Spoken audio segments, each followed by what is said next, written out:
These ancient peaks, piercing the sky, are the peaks of gun mines, one of the many mines in Shigar district, Gilgit-Baltistan, where the nature has bejeweled the earth with some of the world's priceless and sought-after crystals. Unearthing these priceless crystals from the deep, dark, and cold mines is the local way of life.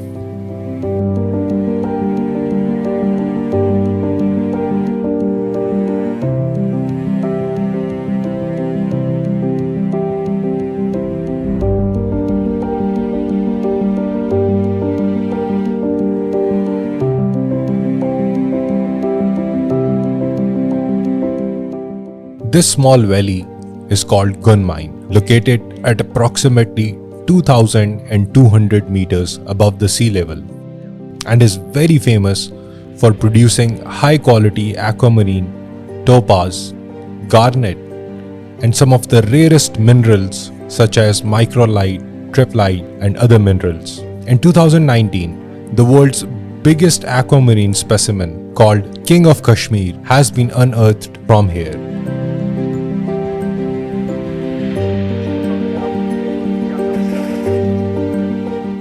This is how we start our day. The first thing we do is switch the machine on. We start the compressor and then check the water level in the drum. As this water keeps the machine cool, it tends to get very hot, and without the water, it can stop working.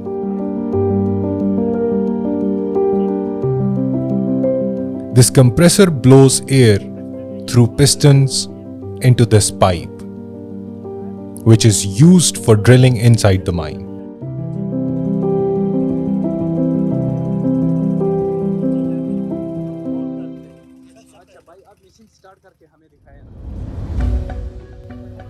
Let me show you how to start the machine.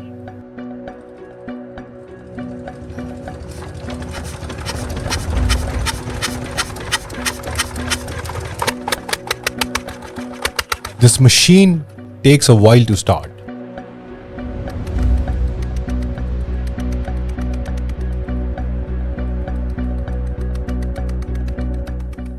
We have enough water in the drum, so we're good to go.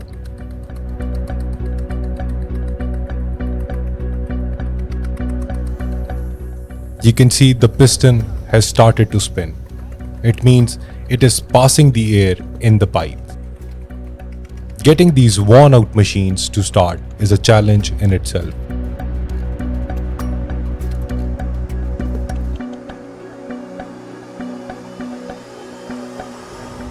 I've been mining in this mine for the last 10 years. This mine is 600 feet deep. I've been working in this mine for 10 years. We've used these to carry the rubble from the inside. We can carry up to 30 kilos of rubble in it like a backpack. Look what it did to my favorite jacket. We made these by cutting plastic gallons and tying these ropes to it. The stones are pretty heavy and nothing will hold them except this.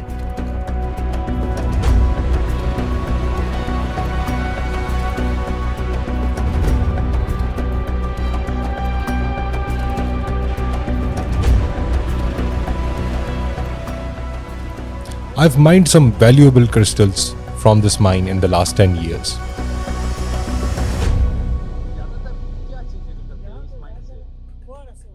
This mine is loaded with quartz and aquamarine. It also has some topaz gems, but not many. This is the battery that generates electricity using solar energy. We use it to run drills and the lights inside the mine.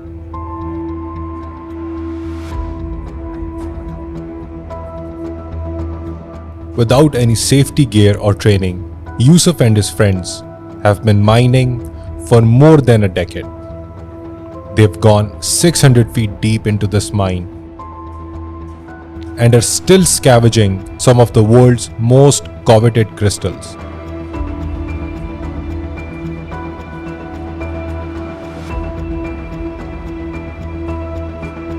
After a few unfortunate accidents, we drilled a hole up here to place this hook in a position that it hangs perfectly from there, and the rope tied to it provides support when we are climbing out, carrying the heavy rubble, or going down the steep pathway. In addition to the extremely challenging weather, lack of resources, and outdated machines, the local miners use worn out equipment and weathered ropes, risking their lives on a daily basis to try their luck. It is a bit steep, so you have to hold on to this rope too. We're now heading towards the main area where we are actively mining at the moment.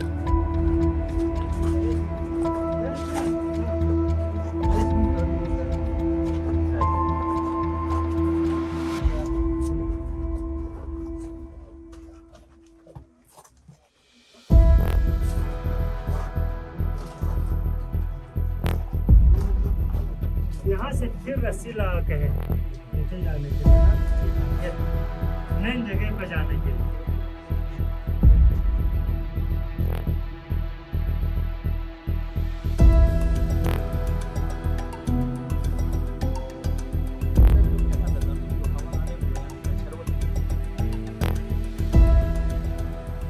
The compressor you saw outside sends air to this drill machine through the pipe. We use this drill machine to make holes. We do not have any protective masks, so we just cover our faces with a piece of fabric that we carry around.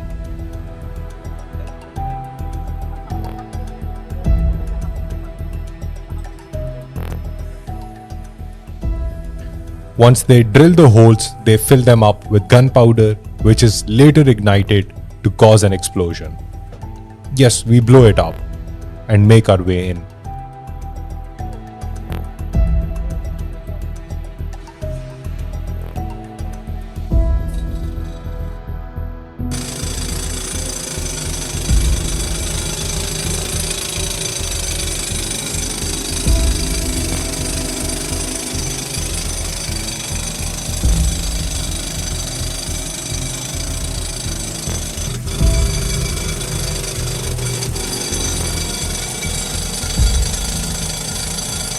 This is extremely difficult.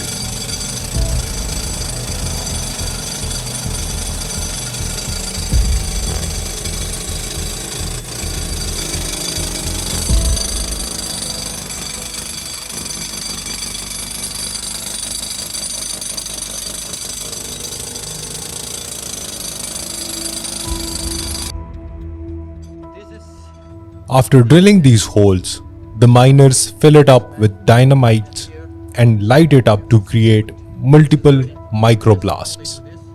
Look at these holes. There are countless dynamites on this rock face. This is terrific.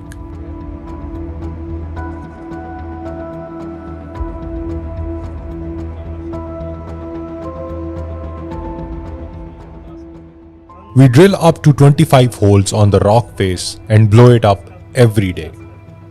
This is an everyday job. We have drilled about 10 holes so far and filled them. After the first explosion, we let the dust and the rubble settle, which takes about 4 hours. We use this time to go on a lunch break. After a few hours, we come back, drill more holes, and initiate the second explosion. We then take the rubble out and then we call it a day. We're all set to light up the dynamites right now. In fact, let me show you how we do it. This is the dynamite we use.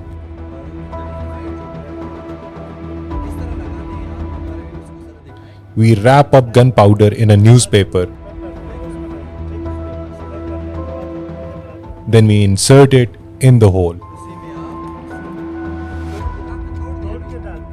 It is important to snap it in the middle so it can evenly fill the hole.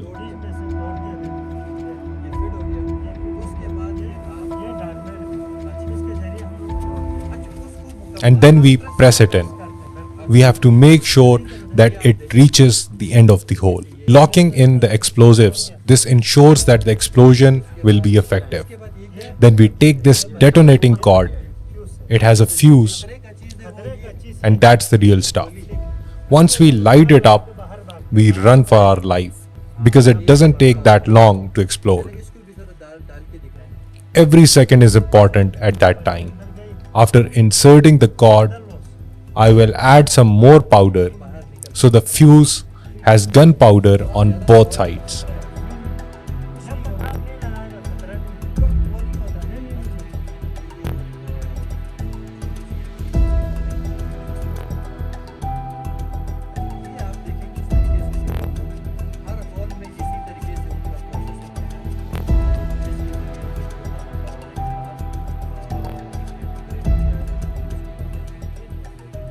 After this, we fill up the remaining space with the soil, making sure the holes are filled all the way through, except for some space so we can place the rest of the cord in it. This makes it easier to light them up.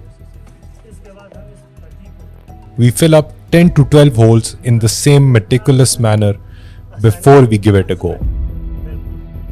इसी तरह रख के फिर 10 12 15 होना चाहिए।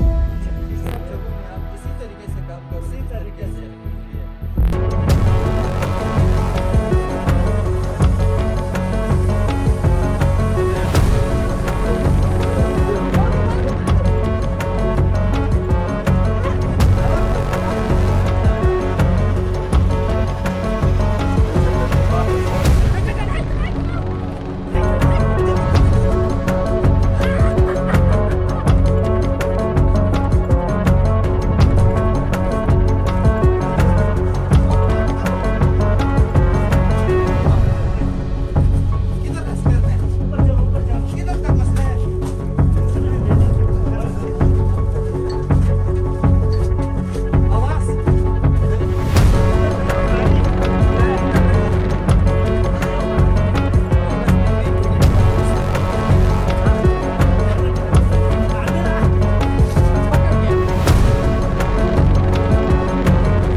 Look at all this dust.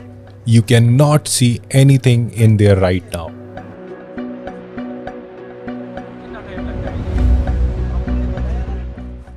It will take up to 4 long hours to settle down. We will eat our lunch, rest, then come back to clear up the rubble and repeat the process.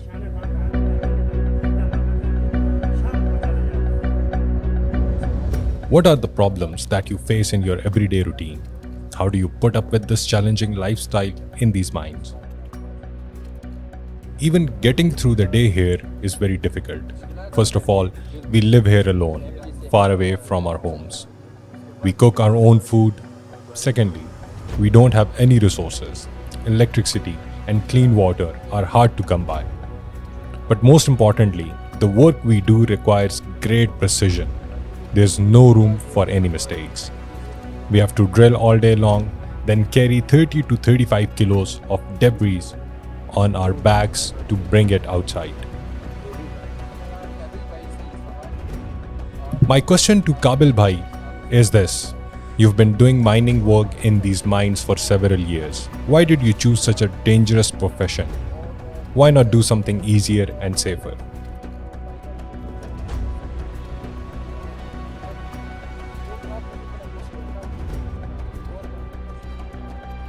The thing is, I am currently studying. I'm in the second year of FSC. But due to circumstances, I had to start working. But it is very difficult to find jobs. In our area, along with poverty, there are many other issues. There are no schools, no hospitals, no jobs. And there's no other way to earn money. There are a lot of difficulties here. The first problem is that we use very old machinery. Just look at this. This machine is outdated. Then diesel has become very expensive here. On top of that, we don't get the explosives from the government. So they are not giving you the explosive. No, they are creating hurdles. Sorry to interrupt, but this also comes to my mind. The government doesn't provide you with the necessary explosives for permissible explosions. And at the same time, there's no system or infrastructure for education for the people of this valley. How do you view these conditions? The problem isn't just the explosives. We miners aren't provided with any kind of facilities here. You've seen it.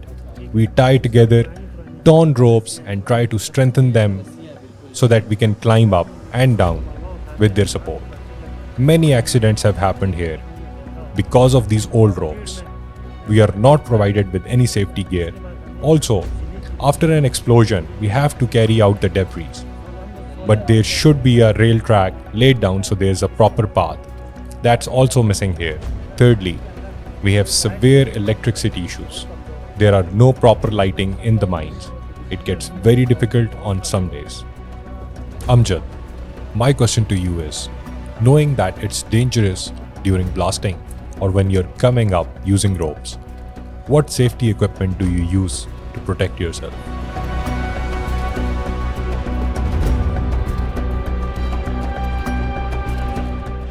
First of all, we wear mining helmets. Then we use it to prevent the smoke from the explosives from entering our lungs.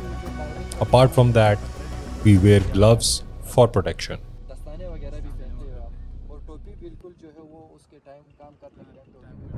In the heart of these rugged mountains, the local miners risk their lives every day, working with outdated tools, without proper safety, and carrying heavy loads through darkness is the local way of life here. With little support or no alternatives, this is the only way they can survive. We're stepping into another one of these mines to witness their reality up close. This is a relatively older mine.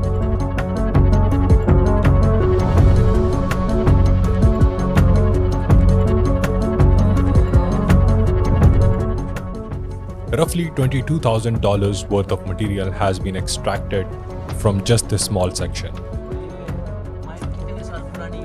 This mine is at least 30 to 40 years old. A lot of valuable material has come out of here over the years. It's about 300 to 400 feet deep. Just as we are about to head in, one of the younger miners returning from inside broke the rope off his container. It seems he hit his head against the hanging wall of the mine. Or maybe we startled him. Look at this. They've made bulk bags out of plastic gallons. And these aren't even real ropes, just fabric strips. No wonder it tore apart. It's a serious safety hazard.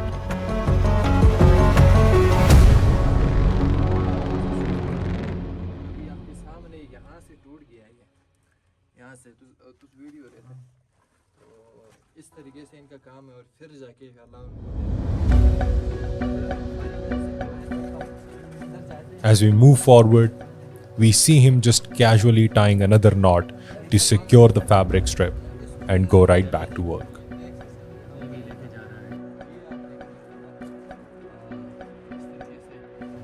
It is evident that a lot of material has been extracted from this section too.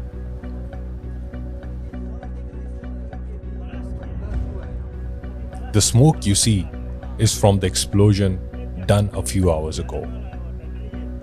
They are now removing debris after the explosion. Look at this tunnel. This one yielded the most material.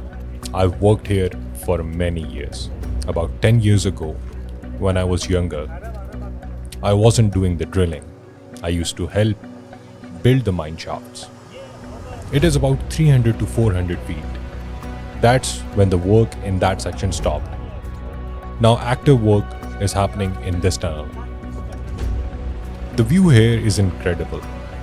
Even now, you can see precious stones embedded in the rock. That's quartz, right there. And tourmaline too. And here you can spot tiny quartz fragments scattered along the surface. These holes are from drilling, not from blasting. They were made to extract material from this section.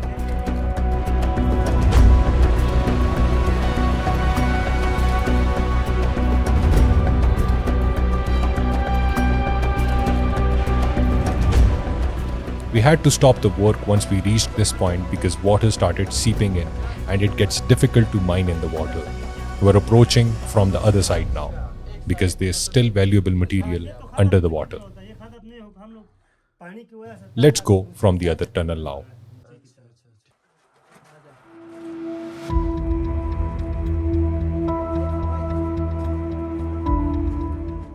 This is the same water pit we saw in the previous tunnel. A lot of material was extracted from this section. The crystal pockets here stretched around 20 to 50 feet. Even now, you can still see traces of albite, quartz, and tourmaline embedded in the rock.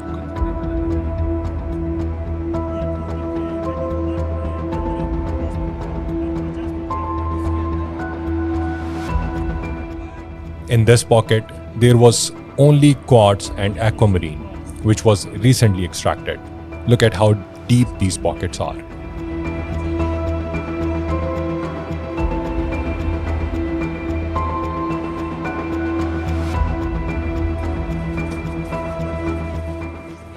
This is called mine water.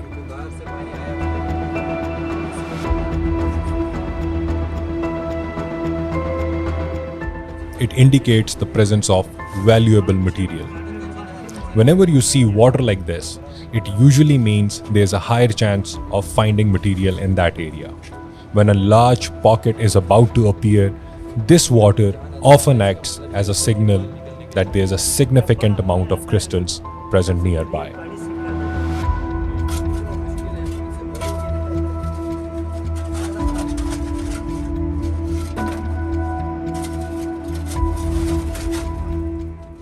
When we take these crystals to the city, people complain that they are pricey. But there's a reason they are expensive. Just look at the effort these miners put in and the hardships they face every day. For the world, they may just be sparkling rocks, but for the people here, they are the result of blood, sweat, and survival.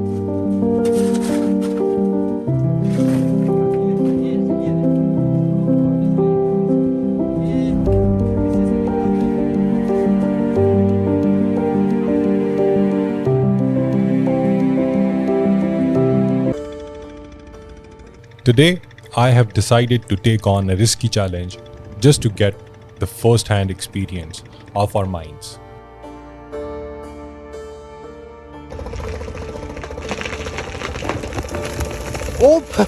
I am going to climb this steep mountain to get to our mines that are higher up on the mountain. When climbing higher up, one wrong step can cost you your life.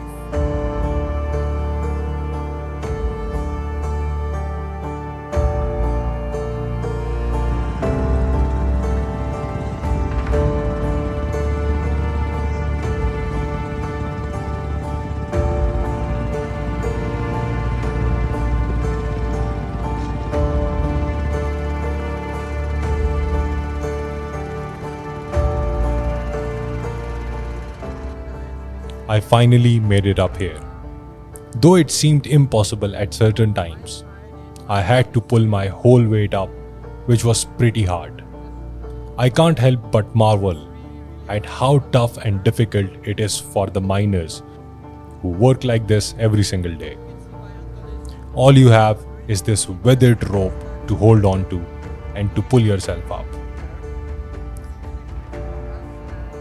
I am here with my uncles, and you can see one of them hanging from the rope down there. It's a little easy for him as he has some practice climbing up and down this path. I almost gave up midway, but then I realized it's a do or die. I had to push myself to the limits to get here.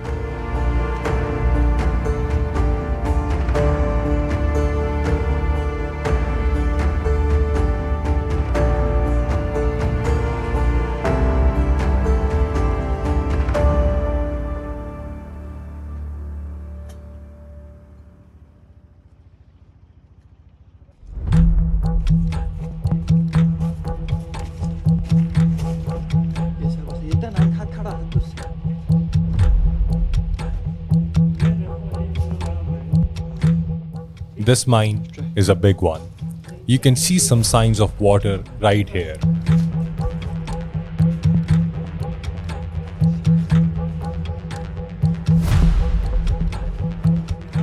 Here are some deep pockets where we extracted some good quantities of gems.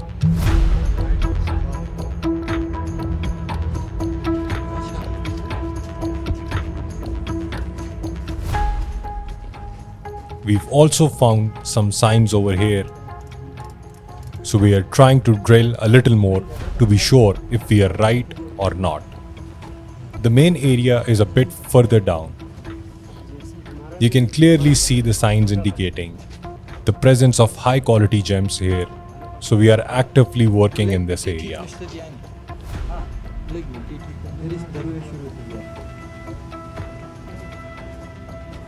You can see black tourmaline right here.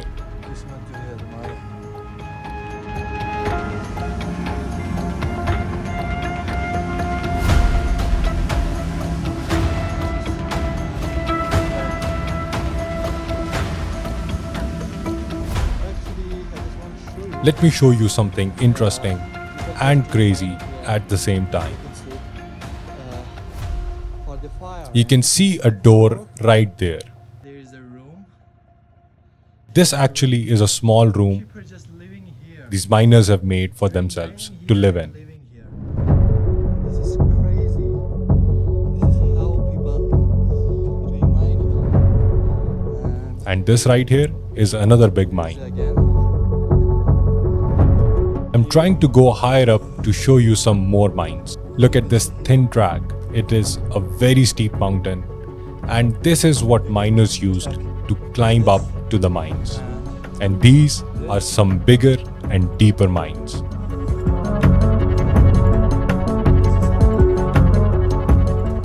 You probably cannot tell, but we are quite high up on the mountain right now. This rock is extremely slippery and the mountain is very steep. It's extremely dangerous.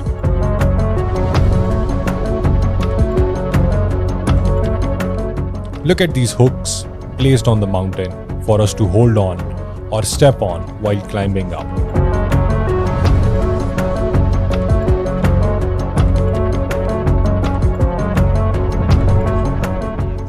These weathered ropes tied together are the only support for us to hold on to and pull ourselves up. I have no.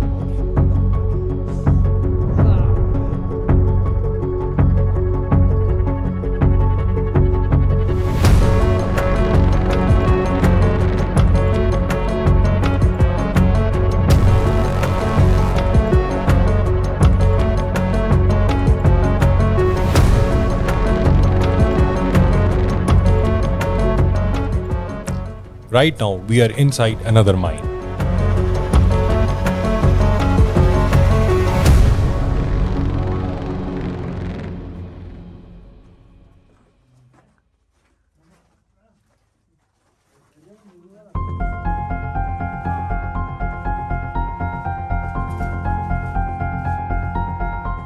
And this is what the mine looks like after the explosion. It's been a few hours now, so the smoke and dust has settled, and the team feels lucky today. They have found signs that indicate that we are about to hit the jackpot. I wanted to try my luck to break the rock, but I think I have to leave it to the professionals.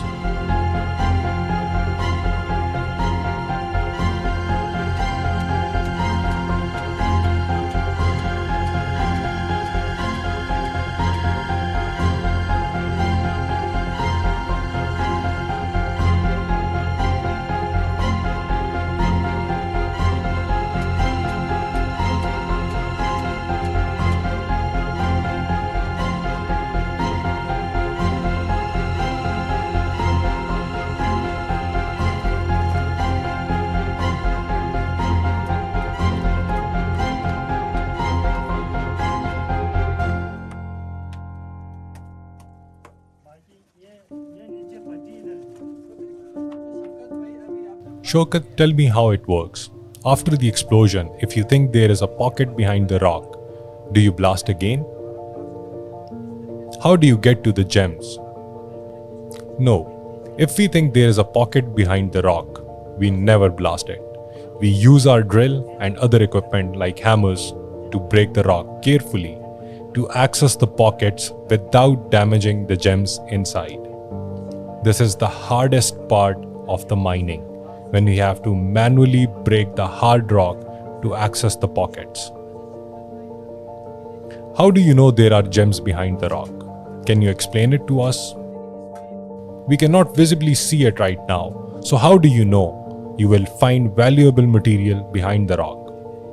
So after the explosion, if there are signs of water on the rock, that is a very strong signal for us that we can find valuable gems behind the rock. Also, when you see shiny lines, strips and textures on the rock, that's another strong signal that we are about to hit the jackpot. So we have to be very careful when we see these signs. We carefully use our drills and tools to break the rock and access the pocket safely. I am here at a different location today, and I just wanted to quickly show you that if I move my camera, you might be able to see that there are gemstone mines everywhere. There are hundreds of them. But if I move my camera to this side and show you these other mines right behind me, these are some of the biggest and the deepest mines. And the miners are working actively to dig them out, and we are trying our best to get them to our valued customers. I just wanted to make this documentary to show you all how these beautiful gems are actually discovered and how hard these miners have to work in the harshest and the most difficult conditions to get these stones for you. I hope you enjoyed watching this video, and if you are looking for the top quality gems, you know where to find me. Signing out.